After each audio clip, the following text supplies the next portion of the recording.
This is Magic and How to Fix It. This episode, The Wait, read by Mansi Vitikainen.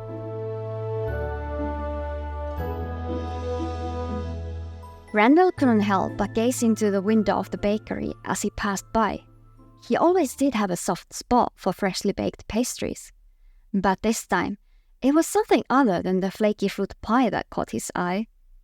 And there she was, with her shy smile framed by canines and her feline ears protruding out from orange, brown, and golden waves. It was rare to meet other fawn folk in the elven city, Riverheath. When she came into focus, everything in Astaria melted away like ice cream in the sweltering heat. He imagined them together, walking hand in hand, a promenade along the shoreline, sun beating down on their faces and their toes enveloped by the cool sand.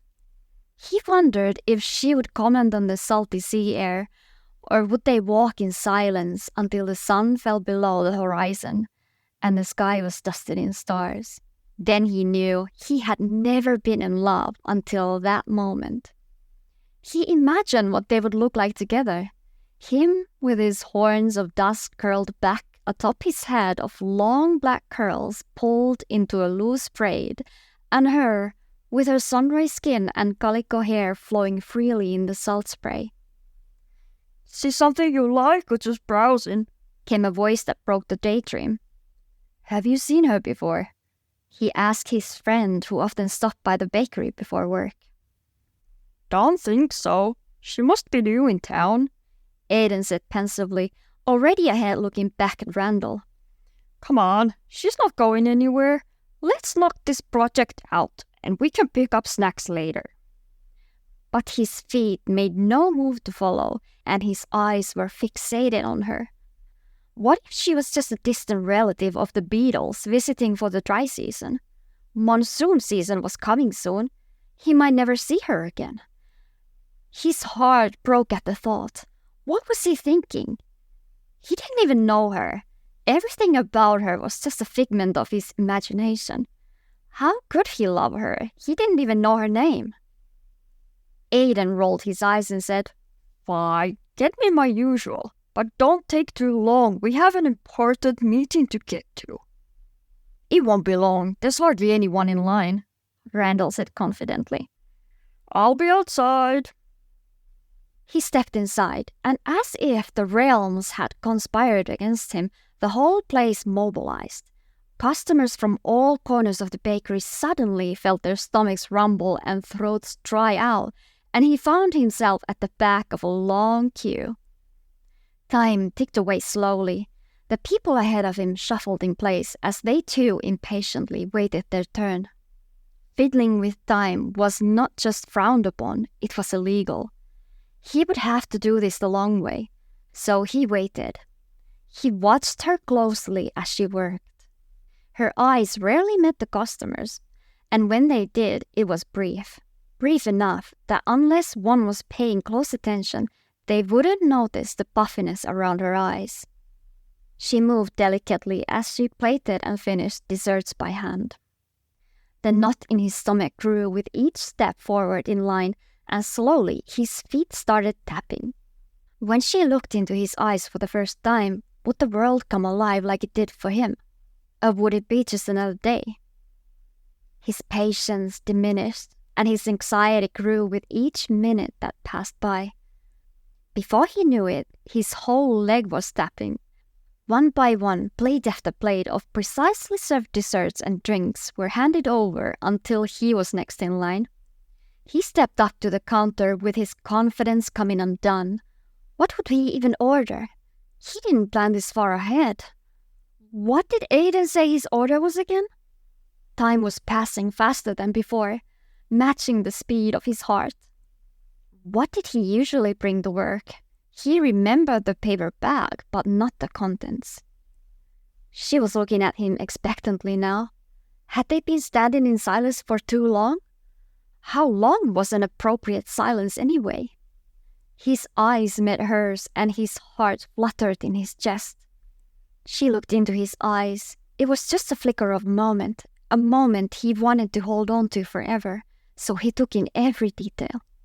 The way the light made her brown eyes crystalline, and the curl of her lashes that framed them. He was going to blow it. He had to say something, quickly. He looked around for a menu or something, anything, but no words formed. Trying to catch a thought was like holding water in his hands. He had done this 1,000 times, but he was coming undone in front of her. It was a train wreck. He would never recover from this. Then he felt a sharp jab in his shoulder. An elven woman with a short bob knocked him to the ground. She didn't waste any time on pleasantries and said, "My coffee is cold." I'm sorry?" The young woman, clearly taken aback by her statement, asked. The disgruntled woman lurched over the counter and the girl shrunk in her shadow. "I asked for my coffee perpetually hot, and it is now cold." "We don't..." Her already meek and cracking voice diminished as the woman towered over her. "Have that." The woman's face shifted from indignant to incensed. "This is outrageous. The customer is always right. How hard is it to infuse a drink?" Randal pulled himself to his feet and asked, "Wasn't it hot when you ordered it? Why didn't you drink it then?" "I didn't want it then. I want it now." "Then you should order a drink when you want a drink instead of leaving it to get cold and then taking your mistake out on an innocent girl." My mistake!